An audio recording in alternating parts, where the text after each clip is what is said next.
Hi, my name is Steve Klein. I'm the Chief Data Officer at Gardner Intelligence, and I'm here to update you on the survey results from the week of March 20th on our coronavirus survey. And one of the things we've noticed over the last couple of weeks is that we've had a decreased response for several weeks in a row. And I think that's partly due to manufacturers becoming adjusted to what is taking place in the economy and a little fatigue of dealing with the coronavirus and all the news along with it. So let's jump into the results because I believe that's affecting what we're seeing this week. And so first, let's look at facility hours. And one of the things that we notice is that we've had an increase in this most recent week in shops that are open usual or expanded hours. Roughly 60% of manufacturers are open normal or expanded hours. And we had a significant reduction in this week's survey of the percent of shops that are closed from about 16% down to 9%. And this is where I think we're seeing some fatigue with the survey, and also manufacturers that aren't open aren't participating, and that's leading to a decreased survey response.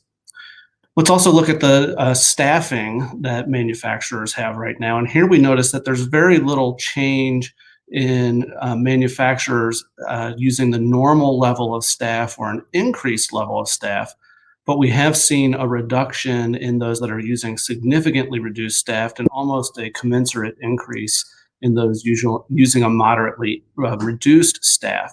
So what we see in this week's survey is more manufacturers working normal hours or expanded hours, but doing that with a reduced staff. So we have about 60% of manufacturers with normal hours or expanded hours, but we have 50% of manufacturers with reduced staff. So let's jump in now to the experiences that the changing experiences manufacturers are having. And one of the things we noticed this week is that we've had some dropout in participation of the survey is that the standing orders, the percentage of manufacturers having standard orders postponed or canceled, has decreased from the previous week, even though we're still at about 52% of the manufacturers participating in the survey experiencing that.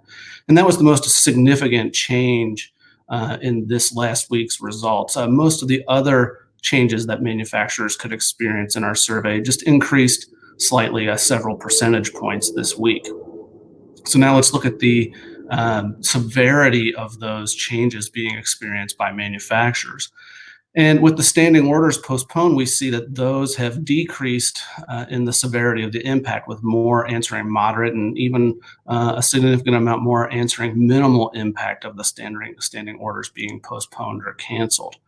And then we have a couple areas where the impact of these changes has increased significantly in severity, and that is in business practices, so changing payment terms and not using POs, and also in supplier lead times.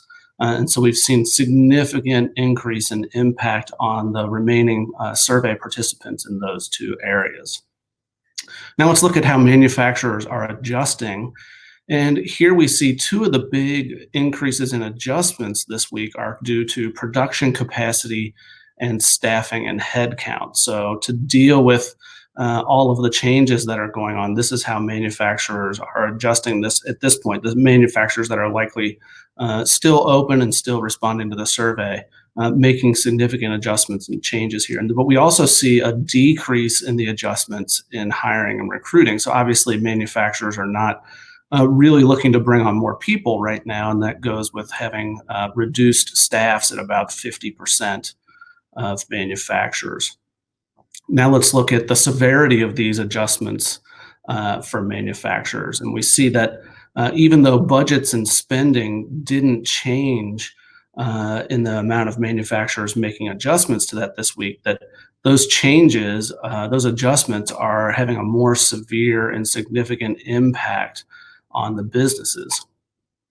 And while we saw more manufacturers making adjustments to their production and their capacity, we see that that is having a significantly more moderate or even minimal effect on manufacturing businesses. And also staffing and headcount is down in the severity of its impact. So while both of those adjustments were being done more frequently by manufacturers in the most recent survey, they're having less of an impact as manufacturers are getting their arms around how to produce parts with less staff. And with that, that's the results for this week. Look for next week. We are changing the survey due to the decreased participation and the fact that a number of states around the United States are beginning to open up their economies in the next week or two. We are going to be changing the survey and try to make it more forward looking so we can see what are manufacturers planning to do to get their businesses back up and running over the next 3 months, the next 6 months, and even longer than that. And so we have a series of questions designed to get at that and how manufacturers are going to be thinking about the future.